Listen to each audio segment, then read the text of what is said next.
আসসালামু আলাইকুম। শীতের পিঠাপুলির আয়োজনে আজকে রয়েছে তেলের পিঠা বা পুয়া পিঠা। তো এই পিঠা কিভাবে ভিতর থেকে সফট এবং বাহির থেকে ক্রিস্পি করে তৈরি করবেন সমস্ত টিপস সহ আজকে আপনাদের সাথে শেয়ার করব। তো রেসিপিটা না টেনে সম্পূর্ণ দেখার চেষ্টা করবেন। পিঠা তৈরির জন্য একটি মিক্সিং বোল নিয়ে এখানে 2 কাপ চালের গুঁড়া, হাফ কাপ ময়দা, 1/3 কাপ গুঁড়া দুধ এবং 1 চা চামচ লবণ দিয়ে দিলাম। 1 কাপের একটু কম খেজুরের পাতলা গুড় দিয়ে দিলাম বা ঝোলা গুড় বা নলেন গুড় যেটাই বলেন। এরপরে দিয়ে দিলাম পাটালি গুড়, তাও প্রায় 1 কাপের মতো। এখন এখানে আমি একটা নারকেলের অর্ধেকটা ব্লেন্ড করে ভালোভাবে মিহি করে নিয়েছি, এটাকে এর সাথে মিলিয়ে দিলাম। এখন হাত দিয়ে প্রথমেই কিছুটা মিক্সড করে নেব। একটা ডিম ভেঙে দিয়ে দিলাম। ডিম ফ্রিজে থাকলে আধা ঘন্টা আগে ফ্রিজ থেকে বের করে রাখবেন। ডিমটাকে একটু মিক্সড করে তারপরে এখন নর্মাল পানি নিয়ে নিলাম। এখান থেকে অল্প অল্প করে সফট একটা ডো তৈরি করে নেব। ডোটা এমনভাবে তৈরি করতে হবে, অনেক বেশি ঘনও হবে না আবার পাতলাও হবে না। আপনারা লক্ষ্য করলেই বুঝতে পারবেন। ভিতরে গুড়ের একটু দানা দানা থাকলে এভাবে ভেঙে দিতে হবে। বন্ধুরা, ডোটা আমার রেডি হয়ে গেছে। এখন ঢাকনা দিয়ে 20 মিনিট রেখে দেব।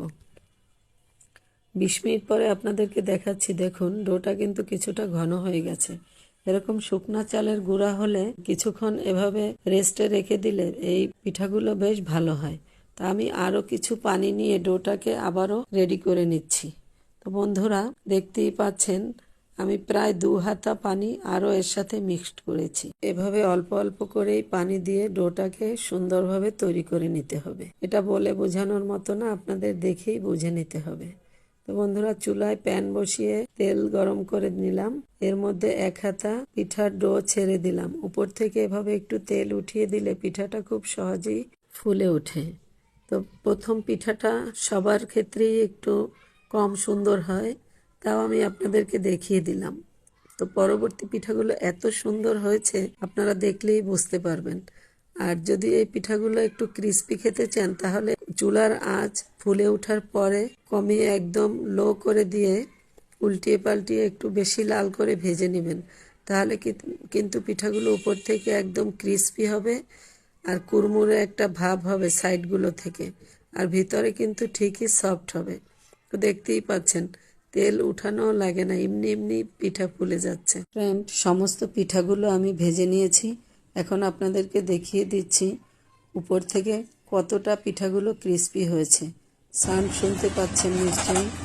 তো রেসিপি যদি ভালো লাগে বন্ধুরা, অবশ্যই ফ্রেন্ড এবং ফ্যামিলির সাথে শেয়ার করে রাখবেন।